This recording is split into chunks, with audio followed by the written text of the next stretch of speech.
Zone 2 training. Once beloved by almost the entire fitness industry as being the optimal intensity for mitochondrial health, longevity, and even performance. But now all of a sudden it seems to receive quite some pushback, as many see it as being inefficient, even redundant in your training, specifically for high intensity sports like CrossFit, high rocks, and everything functional fitness. So where lies the truth? Is Zone 2 actually overrated? Well, in this video, I will break down what Zone 2 actually is. I will dive deep into the science on how this intensity affects your mitochondrial health and mitochondrial capacity. And at the end, I will show some real data from all athletes that I've tested that I think reveal that Zone 2 can still have its place depending on the training context. So I think you will get a lot out of this video for your own training. So sit back, grab a coffee, and let's dive straight into it. Hi everyone, welcome back to another wod-science video. My name is Gomar, I'm a senior scientist at ETH Zurich, based in Switzerland. And for the last decade or so, I studied and taught different aspects of exercise physiology, and my goal now is to bring some of that science that I learned back to you guys. So, this week, big topic, Zone 2 training. You probably have heard about this term in different podcasts or readings online. So before we dive into the science and before I can actually explain you how to incorporate, and if you have to incorporate this into your own training, I think it's important to define what Zone 2 training actually is.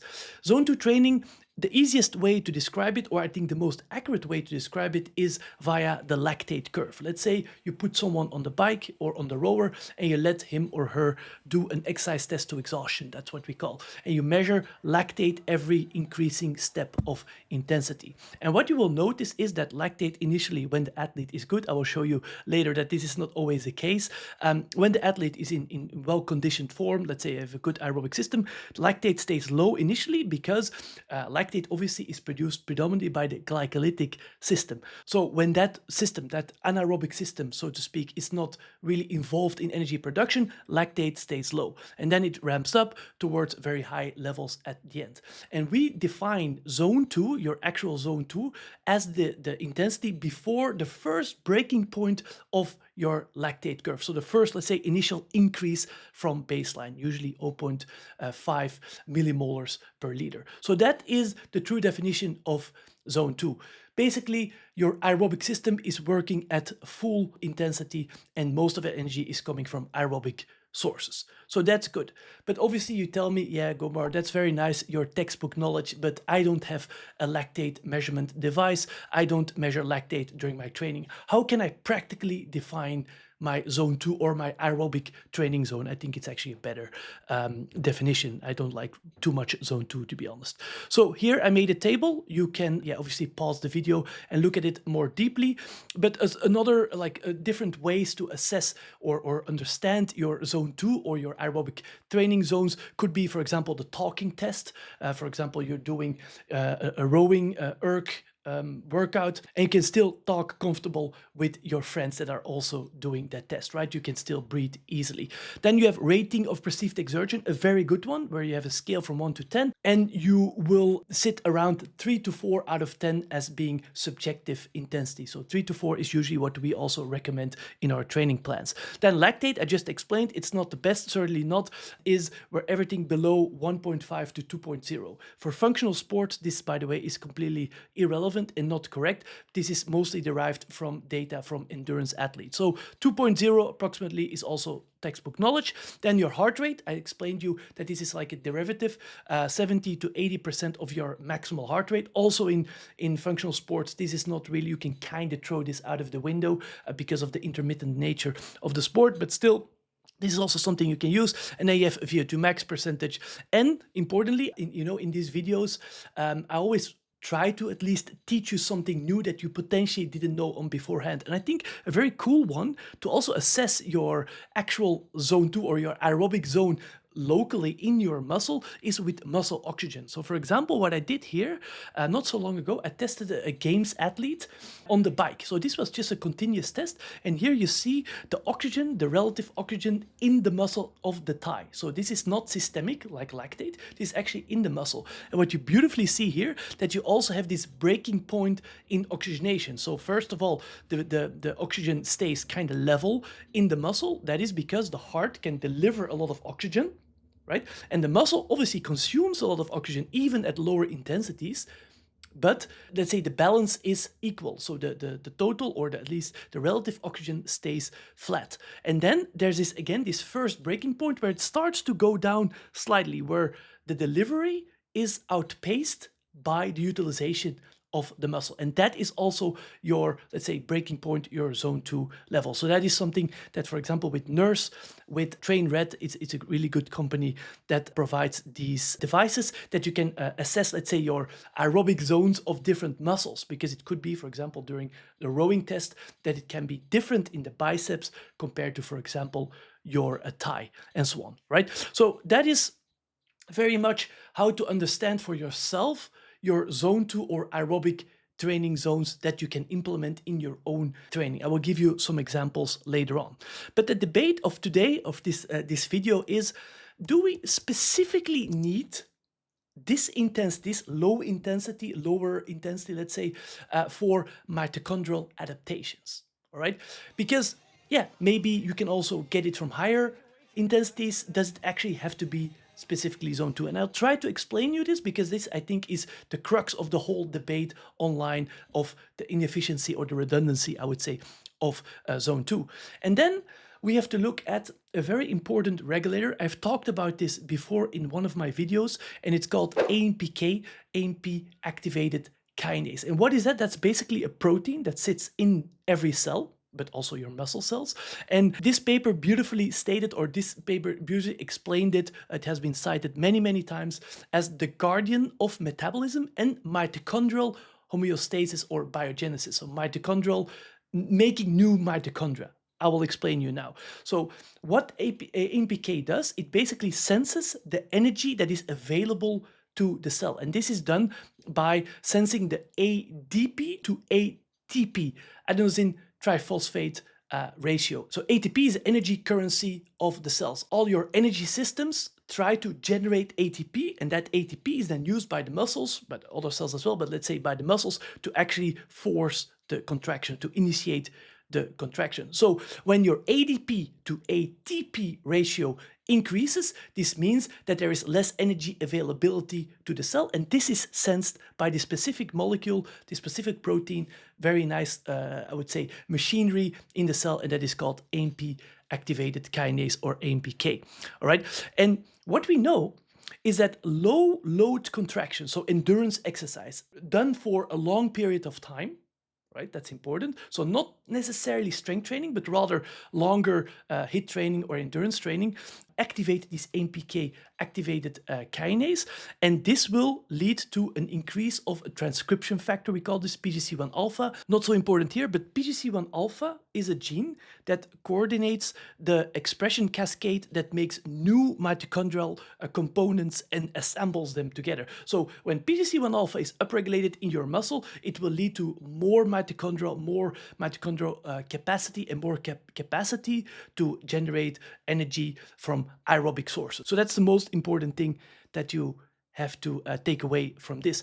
And then again, AMPK is activated by this increase in ADP to ATP ratio, as stated here on the slide, as well by decreasing glycogen. Right? We know that glycogen is basically stored energy, stored glucose in the muscle. And when you do these long-term contractions, glycogen will be depleted and AMPK will be activated. So you make more mitochondria, more adaptations to this stimulus that you give the body. It makes complete sense. So the question is, okay, So is there a specific adaptation from zone 2 training? Is zone 2 training specifically activating AMPK, or is this also done by higher intensities? And that is something that a very elegant paper, I think it's a narrative review, which I usually don't like too much, but this one is really well done, from a colleague of mine called Christy Storshuk. I'm sorry if I mispronounced your name, but Christy is a researcher that wrote, let's say, a nice piece on this exact paradigm, meaning that, okay, do you need actually zone 2 low intensity training for increasing your mitochondrial content and so on? And that would be, let's say, the debate of today. And then she made, I think, a very nice graph that listed all the studies that have been implementing zone 2 and then affecting specific parameters related to AMPK. For example, look at AMPK. And then she listed the studies, one study in this case, that did specifically affect AMPK, and then also the studies that did not specifically affect AMPK that are related to zone 2. And you see here that there are more studies that did not observe a direct effect of zone 2 on AMP activated kinase. The same with the AMP to ADP ratio. More studies that did zone 2 training did not affect this ratio of AMP to ADP. And she found that actually the most studies that increased AMPK were of higher intensities. So this paper claims that if you want to look at AMPK and the mitochondrial biogenesis, because that's the master regulator of mitochondrial biogenesis, then we're looking at studies that are using higher intensities, right? So it seems that zone 2 does not specifically hit AMPK. Also, other higher intensities can do the same trick. Cool. So where is this whole idea of zone 2 coming from? Then we have to dig a little bit deeper into the literature, and we have to go to a very nice paper from 2018, a meta-analysis from Cesare Granata from the David Bishop group that does a lot of work in mitochondrial biogenesis. And they looked at training-induced changes in mitochondrial content and respiratory function in human skeletal muscle, and they specifically looked at the effect of volume versus intensity. And I think a lot of the ideas from many of the researchers are coming from this paper related to zone 2. And they looked at the amount of mitochondria that are built inside the muscle or in the muscle, depending on the volume or intensity of training. Let me specify what I mean here. So here they put the training volume, I will get to that in a second, on the x-axis, and the y-axis is the mitochondrial density, so the increase in mitochondria, let's say, within the muscle. And you see that there's initially, in the first, let's say, 100,000 of arbitrary units of training volume, there is almost a linear increase. So this states, if you just read it from far, you think, okay, the more volume I do, pure volume, right, not necessarily intensity, pure volume, is related to the amount of mitochondria that increase in my muscle. So I was thinking, okay, so that's why probably a lot of people think, okay, you just need to do high volume, probably at low intensity, to get more mitochondria. But that is not really what the paper states, because if you dig deep into the methods of this paper, that's why you always have to be critical when someone talks about the paper. You have to look at the overall picture of the paper. The training volume, how they defined training volume, is not pure duration in, for example, minutes or frequency of sessions. That is usually typically what is used for duration. No, it was a ratio or a sum of the relative intensity, so the percentage of maximal power output, the duration, so in minutes, and the number of sessions. So they actually used intensity in that whole equation. So in my opinion, what is written here, training volume, is incorrect. It's not training volume, it's training load.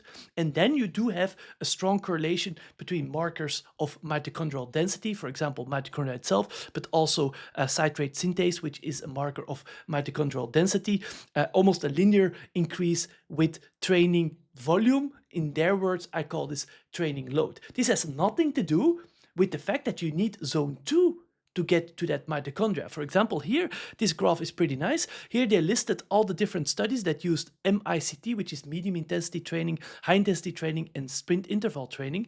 And you see that if you are, for example, an athlete who does a lot of HIIT training, which is well above zone 2, right? For all purposes, that's important.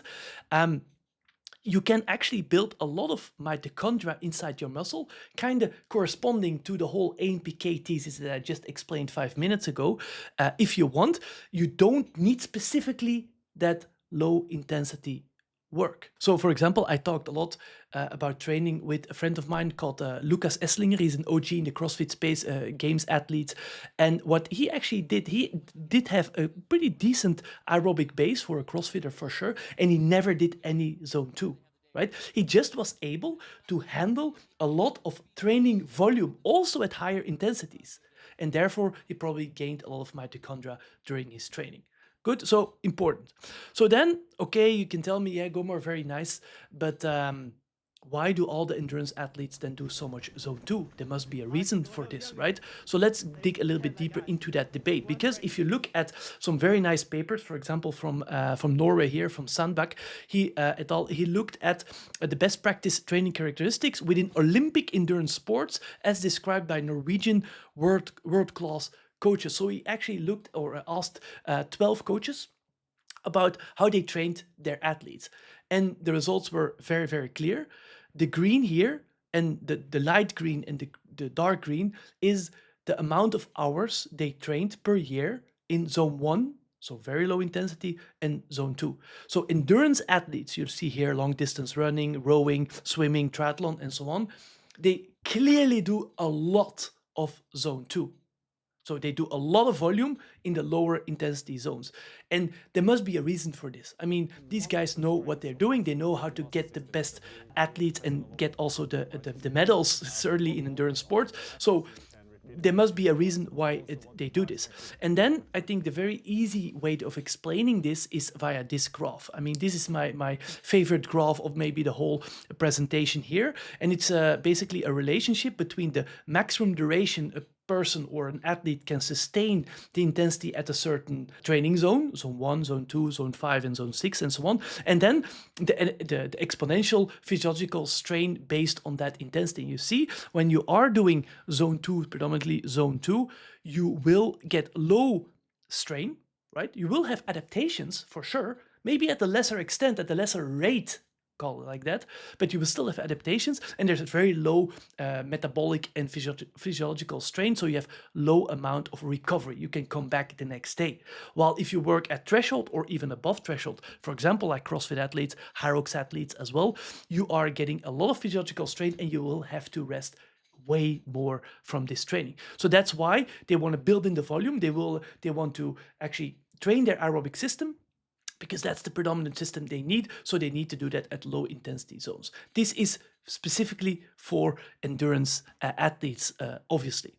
So I talked about the fact that AMPK, this master regulator of mitochondrial biogenesis, is not specifically hit by zone 2, but it doesn't mean that zone 2 doesn't have specific adaptations. I mean, there's more in the world of the muscle than only AMPK and mitochondria. Obviously, if you are, as an athlete, as an endurance athlete specifically, working mostly in the zone 2 sessions, you will be less reliant, you will teach your body to be less reliant on glycolytic systems, and this allows for more fat oxidation, for more glycogen sparing, and overall, better aerobic adaptations, right? Important to know, because in my opinion, from some of the research that I've seen, there might be some kind of an interference or a blockage of the aerobic system, right? The mitochondria, the Krebs cycle, using oxygen for ATP generation, and the glycolytic system, which is obviously oxygen independent and generates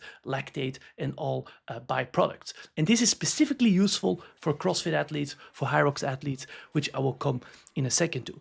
Because this paper from Inigo San Millan, who is a Spanish researcher who has done a lot of beautiful work about mitochondria. It's also pretty famous online. I would definitely recommend following his work. And he did a paper, a small paper, where they put basically lactate in various concentrations on rat heart cells.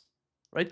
And so it was an in vitro study. So take it always with a grain of salt. And what did they find here? They find a lot of stuff, but I mean, the most important graph I think for this is that chronic lactate exposure actually decreased the oxygen consumption rate of mitochondria. So it decreased, let's say, mitochondrial function. So it could be it's purely hypothetical, that if you indeed do large amount of glycolytic work, like for example CrossFit athletes specifically do, it could impair your aerobic system based on this data, based also on other data. But it's more of a hypothesis, and I'm not sure this is actually due to biochemical effects or rather just training volume effects. That on the side. Why do I say this? Because I tested a lot of CrossFit athletes in such a ramp test to exhaustion, using the bike, but also using specific movements like thrusters and burpees. And you see here, if you just look at the overall picture of their lactate curves, basically most of them don't really have a zone 2 area. They basically go up like almost in a straight line, and then it goes up. I mean, some athletes, like the best athletes, certainly the elites as well, but some do have some kind of a baseline where they keep their lactate low. But the majority of RX athletes, so these are not elites, right? These are RX athletes that have been training for years in CrossFit. They don't have any zone 2 base because they just don't train it. Right, these were from Mayhem, these were from different seminars that I gave. So all decent athletes, I have to say, that were high up in the open. And in parallel to that, if you look at the elite athletes in CrossFit, right, this is a lactate test of one individual that did a thrusters and burpee test to exhaustion. And you see beautifully that his lactate actually stays low during the initial phases when the intensity is very low. This means, again, he doesn't do that much zone 2, certainly not as much as the Norwegians. This means, again, that he adapts. Even when he does high intensity training, he adapts to the training load and likely builds a lot of mitochondria, has a high mitochondrial density in his muscle, despite doing most of his work at high intensity. Just as a caveat, or something I wanted to show you, I think, which is very beautiful, we also measured his threshold pace. So his threshold is basically his breaking point, his second breaking point in his lactate curve, where basically everything goes downhill really fast in endurance athletes. Once they reach that intensity, they can hold it for 30 minutes, but when they go higher, endurance athletes, they really break down and they cannot hold it. But in CrossFit athletes, because they train massively their glycolytic system, you see the red bars, they can actually hold this pace way above threshold, way better, because again, their glycolytic system, their lactate, their H plus buffering system is really well developed. For example, proven here, what we did, I think it's super cool to see, it's pretty fascinating. We first assessed his threshold. Right, so we know that his threshold is at 355 watts using thrusters and burpees, so specific test. And then we let him do CrossFit Open 25.1. Again, this is a games athlete of a 15-minute AMRAP of easy movements, continuous movements that he can kind of go through, kind of like an endurance test, I would say. And I was thinking, okay, he's going to be 5 to 10 watts above his threshold because it's a long test, 15 minutes. It's pretty long for a CrossFitter. I was completely wrong. He was working at 500 watts. We can generate 500 watts for 15 minutes on average, 497. And his threshold is 355 watts. So meaning he can work really long in these red zones. And that means that maybe his aerobic system is not top notch, but together with his glycolytic system, he can actually generate a lot of power in a short or medium term. Don't do this with an endurance athlete. He will never make it. Fascinating stuff, if you ask me. We're really on the verge of understanding, okay, how can we use all the data, all the knowledge that has been created in endurance sports, because they are already hitting close to their world records. It's really hard to keep improving world-class endurance athletes. And how can we implement that knowledge into more functional, intermittent sports that are more glycolytic by nature, CrossFit, or kind of a hybrid sport, which is more in the domain of Hyrox. And before I go on to summarize it all and explain how to use it in your own training, I want to quickly talk about the different training plans that we design based on all the studies that we have read and all the science that we try to incorporate into our training plans. We have 4 different, let's say, training plans.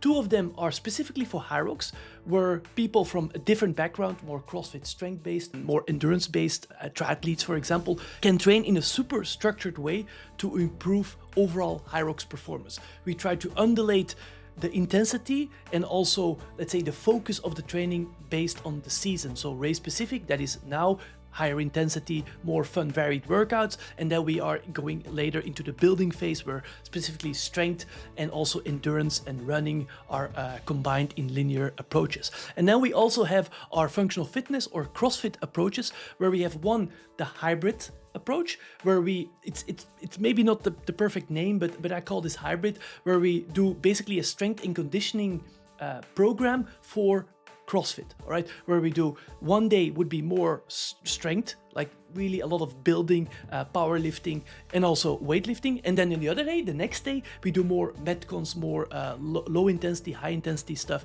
with combined with skills.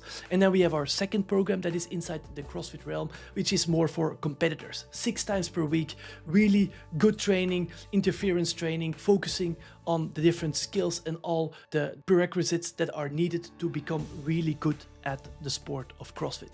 If you are interested in checking out a 7-day free trial, how we use all this data and actually implement it into our own training completely for free, just scan the QR code that is popping up right now.